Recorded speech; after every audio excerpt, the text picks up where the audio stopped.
सद्वन्दियाणं तिहुवणहिदमधुरविसदवक्काणम् अन्तातीतगुणाणं नमो जिनाणं चिदभवाणं। कुंदकुंदाचार्य भगवान की जय। पंचास्तिकामध्ये 13 नंबरची गाथा आहे। जयसेनाचार्यजींची टीका बघत होतो आपण। काय सांगितलं त्याच्यामध्ये? अथ द्रव्य गुणानां निश्चयनेन अभेदम समर्थयति।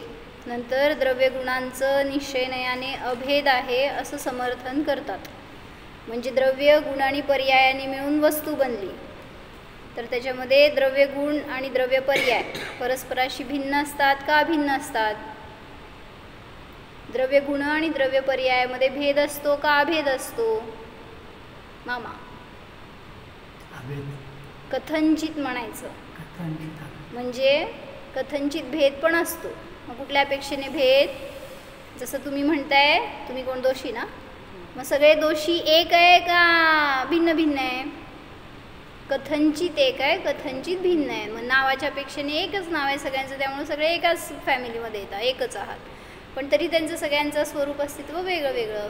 तसंच आहे इथं पण द्रव्य गुण हे परस्पराशी अभेद एका क्षेत्रामध्ये येतात, त्यांचं एक अस्तित्व आहे, एक काळ आहे द्रव्य गुणाचं वगैरे, त्यामुळं ते कथनचित एक आहे, अभेद आहे। आणि मग भेद पण आहे का? कारण त्यांची संज्ञा वेगळी, लक्षण वेगळं, प्रयोजन वेगळं, संख्या वेगळी, काल काय असे जे जे मॅटर आपण घेतले त्यानुसार त्याच्यामध्ये कथनचित भेद आहे। म्हणून इथं सांगतायत की द्रव्य गुणामध्ये निश्चयनयाने अभेद आहे। द्रव्य आहे आणि गुण आहे, तर ते द्रव्याशी अभेद आहेत, भेदरूप नसतात। तर याचं शेवटचं वाक्य राहिलं होतं फक्त आपलं। त्यांनी द्रव्यालाच नावं काय घेतली परत? द्रव्य गुणात्मकः पदार्थः इति उक्तं भवति। द्रव्य गुणात्मक जे पदार्थ असतं त्यालाच वस्तू म्हणलं, पदार्थ म्हणलं, भाव म्हणलं, असे सगळे एकार्थवाचिक शब्द सांगितले होते त्यांनी। जे द्रव्य गुणांनी बनलेलं आहे ते पदार्थच वस्तू आहे म्हणा, तत्व आहे म्हणा, किंवा सत आहे म्हणा, सगळी त्याची अशी वेगवेगळी नावं सांगितली गेली। मग हे समजून आपल्याला काय फायदा? म्हणजे गाथेमध्ये जे काय सांगितलं गेलं ना, म्हणायची गाथा ना, दव्येण विणाण गुणा गुणेहिं दव्वं विणाण संभवति अवदिरिक्तो भावो दव्व गुणाणं हवदितं हां। पंचास्तिकाची 13 नंबरची गाथा आहे। तर जयसेनाचार्यजींची टीका आहे, त्यात सांगतायत काय? दव्येण विणा गुणान संभवती। सांगा अर्थ। दव्येण विणा गुणान संभवती, द्रव्याशिवाय गुण संभवत नाहीत। त्याच्या विरुद्ध गुणेहि विणा दव्वम न संभवती। काय? गुणाशिवाय द्रव्य संभवत नाही, म्हणजे द्रव्य आहे तर गुण आहेत, गुण आहे तर द्रव्य आहेच। का? दव्व गुणाणम अवदिरिक्तो भावो हवदी। काय सांगितलं? द्रव्य गुणांचा अव्यतिरिक्त भाव असतो, ह्याच्यासाठी सांगितलं। म्हणजे अव्यतिरिक्त भाव म्हणजे दोघं अभेद असतात। द्रव्य आणि गुण हे परस्पराशी भिन्न रूप नसतात, तर अभिन्नच असतात, ह्याच्यासाठी सांगितलं। चला, तर शेवटचं वाक्य बघत होतो आपण। निर्विकल्प समाधी बलेन, वाचता येते? बरोबर वाचा माझ्या। निर्विकल्प समाधी बलेन जातम उत्पन्नम वीतराग सहज परमानंद सुख संवित्ती उपलब्धी प्रतीति अनुभूति रूपम यत् स्वसंवेदन ज्ञानम तेन एव परिच्छेद्यम प्राप्यम रागादि विभाव विकल्प जाल शून्यम अपि परम अनंत केवल ज्ञानादि गुणसमूहेन भरितावस्थं यत् शुद्ध जीवास्तिकाय अभिधानम शुद्धात्मद्रव्यम तत् एव मनसा ध्यातव्यम तत् एव वचसा वक्तव्यम कायेन तत् अनुकूल अनुष्ठानं कर्तव्यम इति सूत्र तात्पर्यार्थः. जमलं की काय अवघड नाही आहे. समजलं पण आज तुला, समजलं पण म्हणा. काय म्हणजे हे सगळं समजून काय फायदा आहे. द्रव्य आणि गुण यांचा अभेद असतो हे समजून काय फायदा आपल्याला जीवनात. का शिकायचं हे मामा. आपलं उगी भाजीपोळी खावा, आपलं छान झोपा आणि काम करा आणि जगा. कशाला द्रव्य गुणांपर्यंत डोकं घाला आणि कच सगळी ती अवघड काम शिकत बसायचं. कशाला शिकायचं. हां उलट म्हणजे त्याला संसार म्हणतायत की जे आपलं आहे त्याला ओळखत नाही आहे आणि जे आपलं नाही आहे त्याच्या मागं फिरत राहतोय. सांगा का शिकायचं. नाही ना का हां भेद विज्ञान करण्यासाठी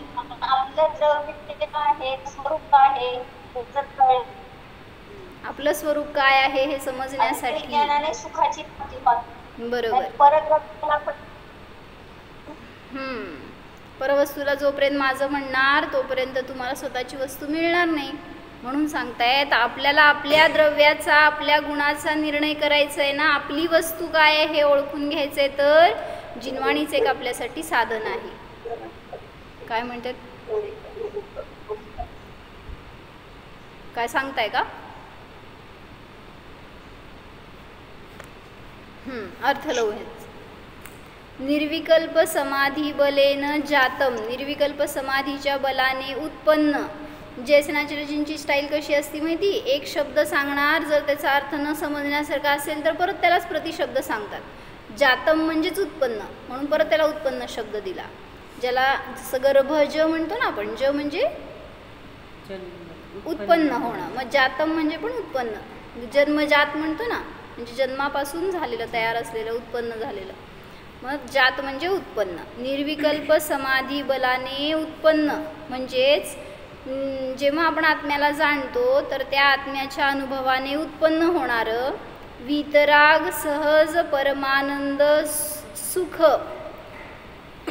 संवित्ती उपलब्धी प्रतीती अनुभूती रूप. सुखाची संवित्ती म्हणजे जाणीव, त्याची उपलब्धी प्रतीती अनुभूती रूप.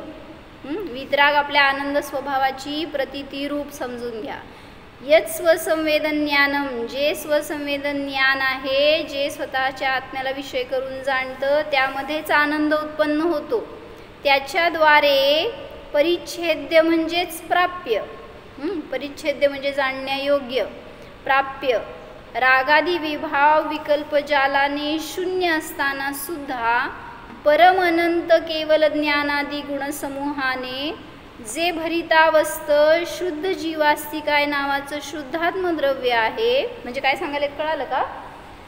हे शुद्धात्मद्रव्य आहे, ह्याची ओळख एकदा पर्यायाकडून करणार, एकदा द्रव्याकडून करणार. पर्यायाकडून काय केली, याच्यामध्ये राग नाही. काय काय सांगितलं ना त्यांनी, सांगा काय काय सांगितलं.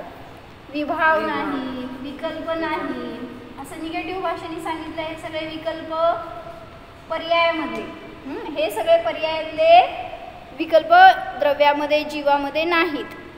मग आहे काय तर सांगतायत काय. स्वभाव कसा आहे, वितराग आहे, सहज आनंद रूप आहे, अजून सुखरूप आहे, सहज आहे. हे सगळी विशेषणं स्वभावाची दिली. म्हणजे हे आहे हे कथन केलं, हे नाही हे कथन केलं. कसा आहे स्वभाव आपला, सहज आहे. मग याला आपण विषय करून जाणलं असताना हेच परिच्छेद्य आहे असं सांगायचं आहे. परिच्छेद म्हणजे जाणण्यायोग्य आहे, प्राप्त करण्यायोग्य आहे. तर रागादी विभाव विकल्प जालाने शून्य असताना सुद्धा परम अनंत केवल ज्ञानादी गुणसमूहाच्या द्वारे जे भरितावस्थ रूप असणारं, हे सगळी पण विशेषण इकडंच घ्यायची. भरितावस्था आहे, केवल ज्ञानादी गुणमय आहे, असं जे शुद्धात्मद्रव्य आहे. तदेव लावार्थ तेच मनसा ध्यातव्यम म्हणजे मनाच्या द्वारे ध्यान करण्यायोग्य आहे. तदेव वचसा वक्तव्यम, तेच वचनाच्या द्वारे वक्तव्य कथन करण्यायोग्य आहे. पुढं कायेन तद अनुकूल अनुष्ठानम कर्तव्यम, कायेच्या द्वारे सुद्धा याच्या अनुकूल अनुष्ठान करण्यायोग्य आहे. हा कोण आहे? शुद्धात्मा आहे. तर तो शुद्धात्मा मनाच्या द्वारे ध्यान करण्यायोग्य आहे, वचनाच्या द्वारे त्याचंच वक्तव्य करण्यायोग्य आहे आणि कायेने त्याच्या अनुकूलच कर्तव्य करण्यायोग्य आहे, असं सूत्राचं तात्पर्य आहे. जसं म्हटलं, आपल्याला आपला मुलगा, आपली मुलगी, इष्ट, प्रयोजनभूत, हे सगळी विशेषणं सगळी ती त्यांना लावतो आपण. ध्यान करण्यायोग्य, त्याचंच ध्यान चालू असतंय. जर आलाय घरी तर ते घरात, मी इथं, मग त्याला हे पाहिजे ते पाहिजे, बाहेर जाणार राहायला. म्हणजे ज्याला जी इष्ट गोष्ट असती ना त्याचं ध्यान सतत असतं, करा म्हणून सांगावं लागत नाही. मग इथं तेच सांगतायत आचार्य, जो ज्ञानी असतो ना त्याच्या ज्ञानामध्ये सतत शुद्धात्मा असतो, सतत त्याच्या वक्तव्यामध्ये शुद्धात्मा असतो आणि सतत त्याच्या कायेमध्ये पण त्या शुद्धात्म्याच्या अनुकूल अनुष्ठान असतं. म्हणूनच माताजींच्या प्रत्येक शब्दामध्ये काय ऐकता हो तुम्ही? काय ऐकतच नाही. काय ऐकता? चालणारा नाही जाणणारा आहे, बोलणारा नाही मामा, बोलणारा नाही, हसणारा नाही, रडणारा नाही. कोण आहे मग? जाणणारा आहे. खाणारा पिणारा नाही, झोपणारा नाही. तर मी जाणणार आहे हे सांगू कोण शकतं? ज्याच्या ज्ञानामध्ये त्याची निरंतर धारा असते तोच सांगू शकतो. म्हणून सांगता तिथं ज्ञानी काय करतो, किंवा आता आपण ज्ञानी बनायचं आहे, ज्ञानामध्ये आत्म्याला धरायचं आहे, तर तुमच्याद्वारे मनाच्याद्वारे तोच विषय ध्यातव्य आहे, तेच वचनाच्याद्वारे वक्तव्य. तुम्हाला काय अडचण आहे हो सांगायला? असं त्या गुरूंनीच सांगायला पाहिजे का चालणारं नाही जाणणार आहे? तुम्ही किती जणांना सांगितलं सांगा आजपर्यंत? चालत नाही सांगायला मामा? कोणाला सांगितलं तुम्ही आजपर्यंत? विसरून जाता ना? विसरतो आपण, त्यामुळे सांगितलं. मी म्हणा, मी विसरते. म्हणून सांगतायत आपल्याला आचार्य, जे कोण वाचतंय, जे ऐकतंय ना त्याच्यासाठी उपदेश आहे. शुद्धात्मद्रव्यम तदेव मनसा ध्यातव्यम तदेव वचसा वक्तव्यम कायेन तदनुकूल अनुष्ठानम कर्तव्यम. कोणासाठी उपदेश आहे? म्हणा मामा. माझ्यासाठी. कोणासाठी? माझ्यासाठी आहे, तुमच्यासाठी, सगळ्यासाठी आहे. जो कोणी मोक्षाला जाऊ इच्छितो ना त्याला करायचं काय हो? म्हणजे मी बाहेरच्या परद्रव्याचं सगळं कथन करत बसणार, त्याचं ध्यान करणार, त्याची सतत चिंता करत बसणार, मला माझा विषय कधी मिळणार? मग मला जायचं आहे मोक्षाला, तर मी सगळ्याला सांगायला पाहिजे हे. आणि त्याच्यासाठी नसतं हे, समोरच्यासाठी माझ्यावर संस्कार होतात ते. असं मी जेव्हा कधी इच्छुत होईन, कधी मला नाही आवडणार हा विषय, तर मला स्थिर करणारे लोक भेटतील आणि ते येऊन मला सांगतील सगळं. म्हणजे स्वतःला, कारण हेच विषय आहे जो आपल्याला आनंद देणार आहे, जो आपल्याला मुक्ती देणार आहे, जो आपल्याला आपलं स्वरूप दाखवणारा आहे. म्हणून पाठ करा वाक्य, शुद्धात्मद्रव्यम तदेव मनसा ध्यातव्यम तदेव वचसा वक्तव्यम कायेन तदनुकूल अनुष्ठानम कर्तव्यम. मनाच्याद्वारे, वचनाच्याद्वारे, मनाच्याद्वारे ध्यान करण्यायोग्य, वचनाच्याद्वारे कथन करण्यायोग्य आणि कायेच्याद्वारे त्याच्या अनुकूल अनुष्ठान करण्यायोग्य आहे. असं ते काय म्हणायचं, तुम्ही लोक घरात असताना तर दिवसभर ते स्वयंपाक करा, काम करा, हे करा, ते करा, त्याचं मारून घेतलेलं असतात ना कामं आपण, त्याच्यामध्ये हेला वेटेज राहत नाही. काय म्हणायचं, एक तसं जे इम्पॉर्टन्स यायला पाहिजे ते राहत नाही.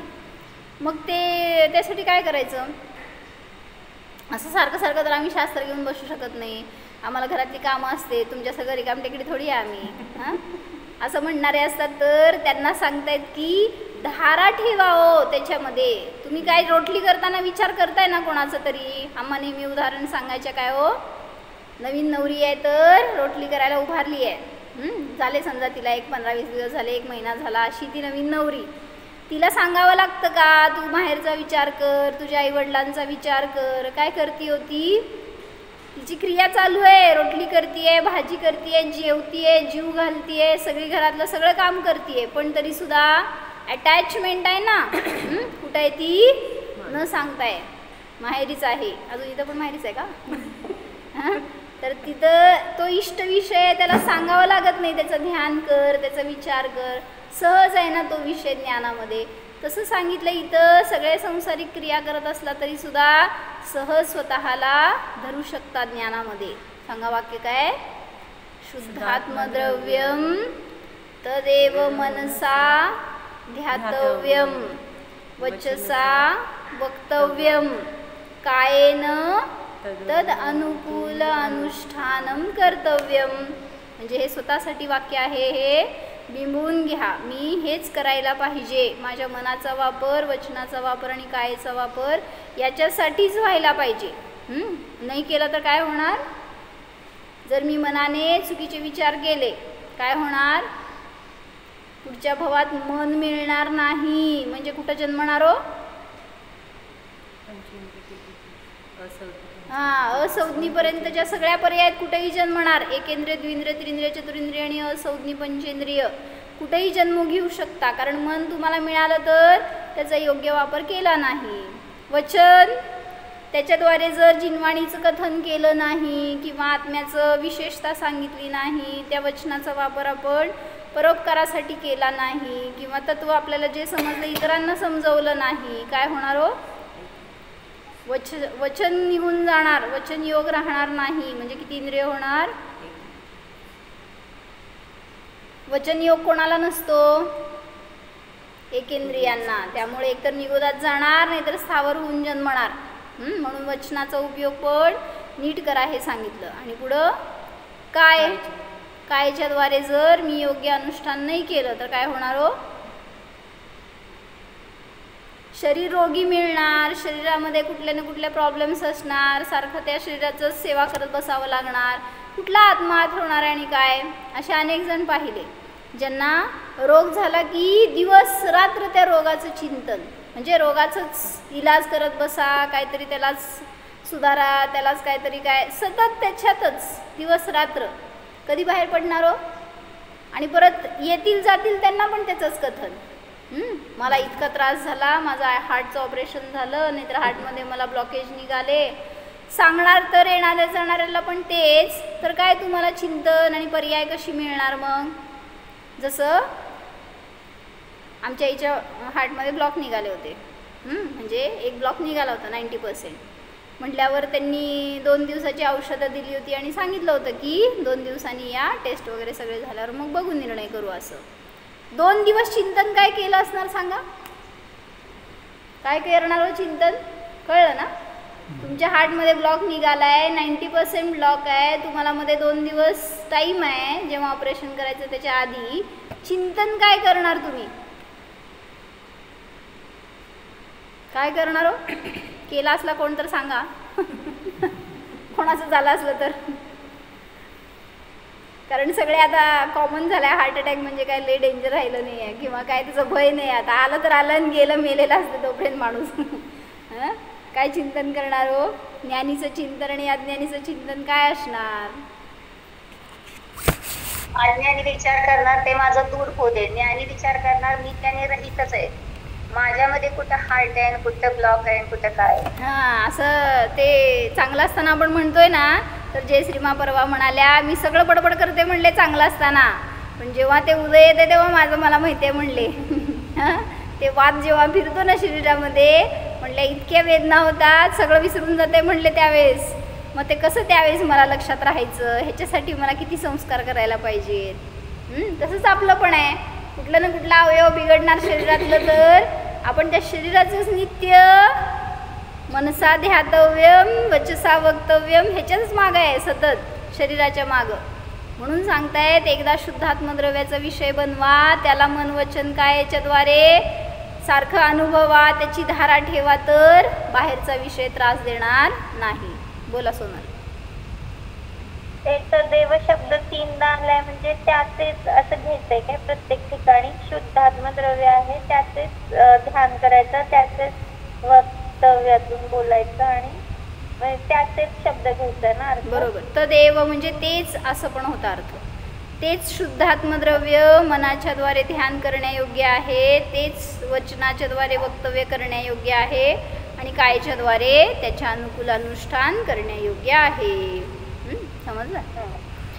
पुढं एवं गुणपर्याय रूप त्रिलक्षण प्रतिपादन रूपेण गाथाद्वयम. अशा प्रकारे गुणपर्याय रूप 3 लक्षणाचं प्रतिपादन करण्याच्या रूपाने दुसरी गाथा सांगितली. इति पूर्वसूत्रेण सह गाथात्रय समुदायेन चतुर्थस्थलं गतम. अशा प्रकारे पूर्वसूत्राबरोबर 3 गाथेच्या समुदायाच्या द्वारे 4थं स्थल समाप्त झालं. म्हणजे सांगायचं आहे जसं तुमचं एकत्र कुटुंब असतं ना तसं हे एकत्र कुटुंब आहे. द्रव्य गुण पर्याय त्याचं द्रव्य क्षेत्र काल भाव हे सगळं एक कुटुंब आहे. एक ते द्रव्य आहे, त्या द्रव्यामध्ये हे सगळं आहेच. तर ते कुटुंब ते द्रव्य विखरू नये म्हणून किंवा ते गुण इकडं तिकडं जाऊ नयेत म्हणून त्याची इनबिल्ट व्यवस्था आहे तशी. असे अनेक गुण आहेत की जे त्या द्रव्याचं अस्तित्व स्वतःमध्ये ठेवतात. असे अनेक गुण आहेत की जे त्या द्रव्याला सतरूप ठेवतात, त्याचा नाश होऊ देत नाहीत. असं त्या त्या द्रव्याची क्वालिटी असते. त्यामुळं गुण आणि द्रव्य हे कथनचित अभेद असतात आणि त्याच्याद्वारे त्याची निष्पत्ती असते हे सांगितलं. तसंच आपण घरामध्ये राहतो तर आपलं घर पण कसं आहे हो, सगळं मिळून बनलेलं आहे. आई वडील मुलं काय घरात असलेले सुना त्यांचे मुलं सगळ्यांचं मिळून जे त्याला घर म्हणतात. नाही तर तुम्ही काय करताय आज, नवरा बायको एकीकडं, मुलं सुना दुसरीकडं, नातू तिसरीकडं, आजी आजोबा चौथीकडं. कुठं कुठं, एक पुण्यात एक अकलूजात अजून. म्हणजे असं आपण विखरून गेलोय तर त्याला कुटुंब कसं म्हणायचं. आणि आम्ही सगळे व्हॉट्सअपला जॉईन असतो म्हणले, एकत्र असतो आम्ही, एक कुटुंबामध्ये असतो. कुठं चॅटिंगला फक्त, ते पण एकाचं रिप्लायला दुसऱ्याचं आलेलं पण नसतं. असंच एक मनुष्य होता आणि तो पडला आणि त्या पायाला लागलं होतं, जखम झाली खूप मोठी. तर त्याला भेटायला येणाऱ्यांनी विचारलं, दाखवलं का तू काय, त्याला तू केलं का काय त्याचं. तो म्हणला मग किती मोठं काम केलं म्हणला, फोटो काढला स्टेटसला ठेवला, सगळ्याला सांगितलं. काय करायला पाहिजे होतं त्यांनी, पायाला लागलं म्हणल्यावर डॉक्टरला दाखवायला पाहिजे होतं, त्यांनी स्टेटसला ठेवून सगळ्याला दाखवलं. आज अशी परिस्थिती आहे. म्हणजे कुटुंबाचं काय व्हॅल्यू राहिली नाही आहे. घरात असले तरी सुद्धा म्हणले एकांनी तेच सांगितले की 2 भाऊ घरामध्ये राहत असतील आणि समजा त्यांचं पटत नसेल तर म्हणले दुनियाची खबर त्या काय म्हणतात, कुठं झालं होतं मध्ये, तुर्की आणि रशिया आणि काय होतं ते तुर्कीच की, तिथं झालेलं युद्ध, तिथल्या लोकांची काळजी ह्यांना. म्हणले ते कसं जगत असणार, किती त्यांना त्रास आहे, सारखं ते बॉम्ब पडायला लागलेत, खात्यात पितेत की नाही, मेले असतील मरतील. म्हणले घरामध्ये बाजूला भाऊ आहे तर ते वाटणी झाली म्हणून किंवा भांडणं झाली म्हणून त्यांनी मेलाय का जगलाय हे बी माहीत नसते. म्हणजे आज अशी परिस्थिती आहे. तर एक कुटुंब कसं राहणार आहे. म्हणून म्हणतात भावनेतून काय म्हणायचं, एक अटॅचमेंट आहे जवळ तोपर्यंत तर द्वेष नकोय आणि अनुराग पण नकोय. फक्त आहे तर आपण संग तोपर्यंत असा गैरव्यवहार नको एकमेकांशी. तर त्यासाठी एक स्टोरी काय सांगितली की एक शेतकरी होता आणि त्या शेतकऱ्याला तुम्हाला सांगायची आहे म्हणा. तर त्या शेतकरी आणि त्याची बायको राहत होते. त्यांना एक मुलगा होता. तर तो मुलगा खूप छोटा होता आणि त्याचं सगळं चालू होते चांगले दिवस. आणि एक दिवस अचानक काय झालं, बायको मेली. आता राहिले दोघंच घरात, नवरा आणि ते 4 वर्षाचा मुलगा होता. मग एवढं लहान मुलाचं कसं होणार म्हणल्यावर सगळ्या नातेवाईकांनी, सगळ्या त्या आजूबाजूच्यांनी सगळ्यांनी सांगितलं तू दुसरं लग्न कर, त्या मुलाला संगोपन करण्याची आवश्यकता आहे, त्याच्यावर संस्कार कसे होणार तुझ्याकडनं. तर तो नकार देत राहिला, नाही मी एकटा त्याचं सगळं सांभाळ करू शकतो.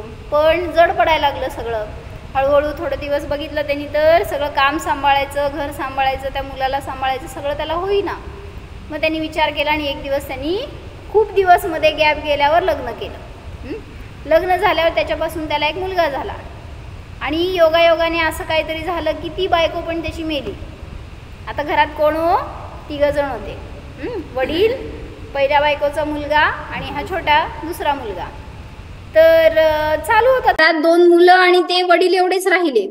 ती दुसरी बायको पण मेली होती. तर त्यावेळेस वडिलांनी काय केलं, सगळं आपलं कष्ट करून कमवायचं, दोन्ही पोरांना शिकवायचं, मोठं करायचं कार्य चालू होतं. पण वयस्कर झाले आणि वडील सुद्धा गेले. जायच्या आधी त्या मोठ्या मुलाचं लग्न झालं होतं आणि लहान मुलगा घरामध्ये.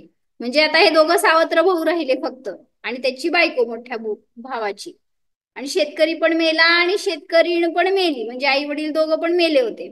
आता घरामध्ये हे 2 जण होते, नवरा बायको आणि तो भाऊ छोटा. तर प्रेम खूप होतं दोघांमध्ये. जरी सावत्र भाऊ होते तरी सुद्धा खूप गुलमिल राहते ते 2 जण पण. आणि एक दिवस झालं काय, त्या छोट्या भावाला रोग झाला. असा रोग झाला की त्याचं काही इलाजच होईना आणि किती पैसा खर्च केला, पाण्यासारखा पैसा ओतला मोठ्या भावाने, काही विचार केला नाही मागं पुढं. आणि त्याचा इलाज व्हावं, तो बरा व्हावा हेच त्याचे भाव. आणि खूप प्रयत्न करून झालं तरी सुद्धा तो काय बरा होईना. म्हटल्यावर आता बायका असतात ना मधी, ते पडले मधी त्याची बायको आणि ती म्हणली, असं तुम्ही किती पैसा खर्च करणार म्हणली त्याच्यावर. एक तर कमवते घरात, तुम्ही एकटे आहेत, तो तर केव्हापासून आजारी आहे, एका जागेवर पडून आहे, कष्ट करत नाहीये आणि तुम्ही मिळवलेला सगळा पैसा त्याच्यावर घालवताय. म्हणले असं कसं चालणार घर. मग तो म्हणतो मी काय करू, मग तो बरा व्हावा म्हणून मी तर सगळे प्रयत्न करतोय. मग बायको सांगती, आपण केले ना प्रयत्न, आता तो जर बरा होऊ शकत नाही तर त्याला मुक्ती देऊ, म्हणजे त्याला मारून टाकू असं तिला सांगायचं होतं. आणि थोडा दिवस सारखं तेच तेच बोलल्यावर भावाचे पण परिणाम बदलले आणि त्यांनी गाठले का, तो जो वैद्य उपचार करत होता त्याला गाठलं आणि सांगितलं की आम्हाला आता औषध नको, आम्हाला जहर दे. मग तो पहिला तयार होईना म्हणल्यावर त्याला भरपूर पैसे देऊन तोंड बंद केलं आणि त्याला हे कार्य करायला लावलं. आणि त्याने त्याच्या औषधामध्ये विष घातलं आणि ते त्याला आणून पाजलं. ते पिलं की तो मेला लहान भाऊ. आता घरात कोण राहिलं, नवरा बायको आणि त्यांना झालेला एक मुलगा होता. तर तो भाऊ पण मेला आणि आता सगळी प्रॉपर्टी ह्यांच्या नावावर झाली. हेच तिला पाहिजे होतं. तो जर मेला तर सगळं आपलंच, नाहीतर तो जर बरा झाला तर त्याच्यामध्ये 2 वाटण्या होणार होत्या. आता आपण सगळे त्याचे मालक झालो म्हणून दोघं पण खुश. आता मुलगा झाला, मोठा झाला आणि मोठा झाल्यावर काय झालं, त्याला 20 वर्षाचा झाला आणि त्याच्यामध्ये तो सुद्धा असाध्य रोगाने पीडित झाला.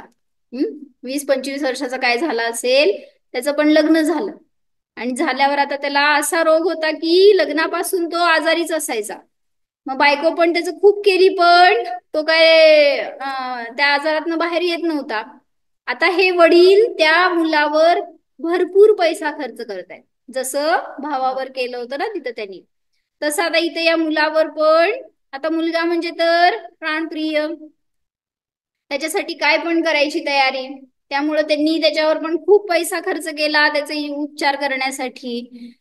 आणि असेच दिवस जात राहिले तर त्या मुलाची ती बायको पण हार्ट अटॅकनी मेली. आता राहिले कोण घरामध्ये, आई वडील आणि तो मुलगा.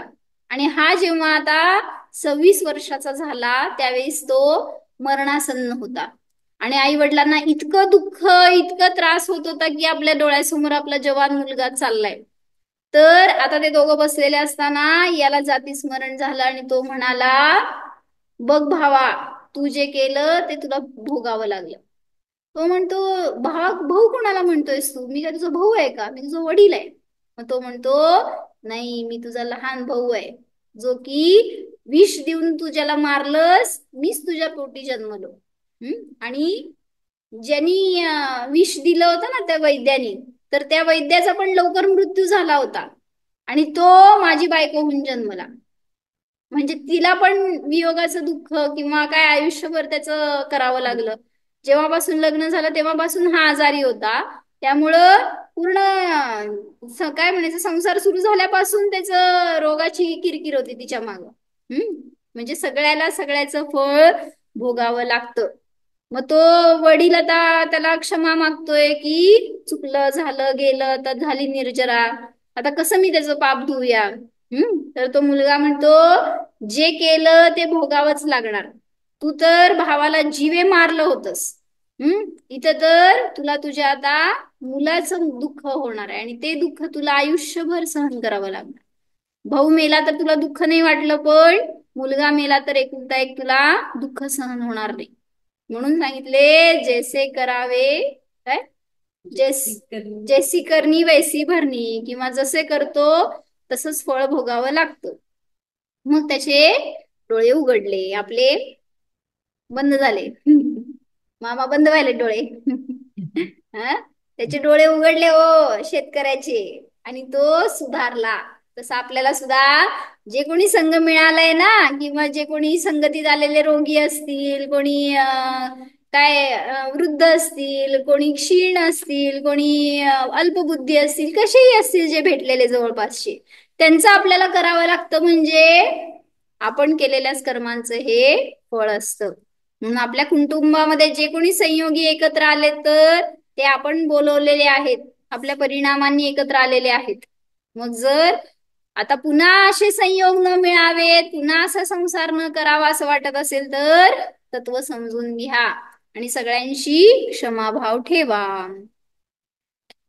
एवं गुणपर्याय रूप त्रिलक्षण प्रतिपादन रूपेण गाथाद्वयम. अशा प्रकारे गुणपर्याय रूप त्रिलक्षणाचं प्रतिपादन करण्याच्या रूपाने 2 गाथा सांगितल्या. म्हणजे गुणपर्याय व द्रव्यम असं घेतलं होतं ना सूत्र आपण, त्याच्या अनुसार विस्तार करत असताना सांगितलं द्रव्याशी गुण आणि पर्याय हे कथंचित अभेद असतात, कथंचित भेदरूप असतात. म्हणून गुणपर्याय रूप 3 लक्षण, कुठले कुठले 3 लक्षण? गुणपर्याय व द्रव्यम, सद्रव्य लक्षणम, उत्पादवे द्रव्ययुक्तम सत. हे जे काही 3 लक्षणं केली तर या तिन्हीचा पण खुलासा करण्यासाठी म्हणून 2 गाथा सांगितल्या. इति पूर्वसूत्रेण सह गाथात्रय समुदायेन चतुर्थ स्थलम गतम.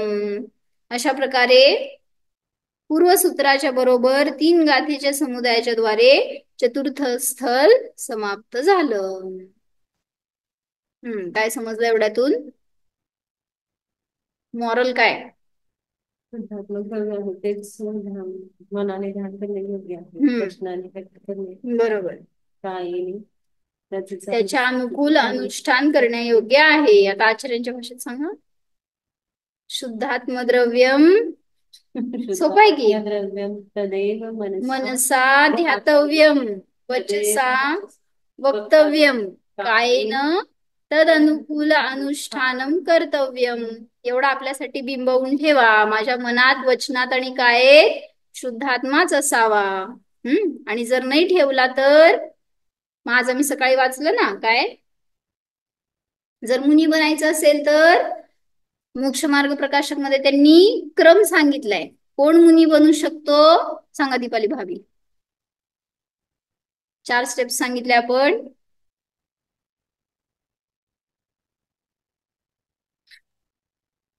तत्वज्ञान प्राप्त करतो. तत्वज्ञानामुळे त्याच्या जीवनात उदासीनता येते. परिशह सहन करण्याची शक्ती येते. आणि मग तो मुनी व्रत धारण करतो, सहज मुनी होतो. काय पहले तत्वज्ञान होता है, बाद में उदासीन परिणाम होते है, आणि त्याच्यानंतर सांगितलं परिशह सहन करण्याची शक्ती येते आणि तो सहज मुनी बनतो. म्हणजे मुनी बनायच्या पूर्वी हे सगळे स्टेप्स आपल्यामध्ये आहेत का हे पडताळा. तत्वज्ञान होतं म्हणजेच भेद विज्ञान होतं. फक्त काय ते द्वादशांग वाचून काढलं म्हणजे तत्वज्ञान झालं असं नाही. द्रव्यश्रुताची चर्चा नाहीये, भावश्रुत व्हायला पाहिजे. तर म्हणून तत्वज्ञान होतं म्हणजे शुद्धात्मानुभव होतो, सम्यक दर्शन होतं. मग भेद विज्ञान तत्वज्ञान झाल्यानंतर उदासीनता येते परिणामात. म्हणजे तत्व सगळं समजलंय ना, मला कोण वाईट करणार आहे, माझं सगळं तर विधिलिखित आहे किंवा क्रमनियत आहे. ह्याच्यामध्ये कोणी फेरफार करू शकत नाही आणि जगामध्ये मला कोणी दुःख देणार नाही. म्हणून सांगितलं की उदासीन परिणाम होतात. आणि तिसरं म्हणलं की, आणि ही उदासीनता म्हणजे पण सांगितलं, ज्याला आत्मा समजला तो बाहेर कोणाशी मोही होणार आहे हो. मग तो अनुभव, ते सम्यक दर्शन म्हणजेच उदासीनता आहे. आणि तिसरं सांगितलं, परिशह सहने की शक्ती आती है. मग ज्याला भेदविज्ञान झालंय त्याला हे समजतंय, हे शरीर म्हणजे मी नाहीये. मग याला काय झालं, उपसर्ग झाला तर मी का बरं डिस्टर्ब व्हायला पाहिजे, अशी सहज एक धारा येते आणि तो सावध होतो. म्हणून असं आपल्याला सुद्धा दीक्षा घेण्याचे परिणाम असतील तर तत्वज्ञान प्राप्त करा, भेदविज्ञान करा आणि स्वतःला जाणा. काय, मनसा ध्यातव्यम, वचसा वक्तव्यम, कायेन तद अनुकूल अनुष्ठानम कर्तव्यम. मग तेच कार्य आपण करू आता. हो, जाणा शुद्धात्म द्रव्याला मन वचन कायेने जाणा.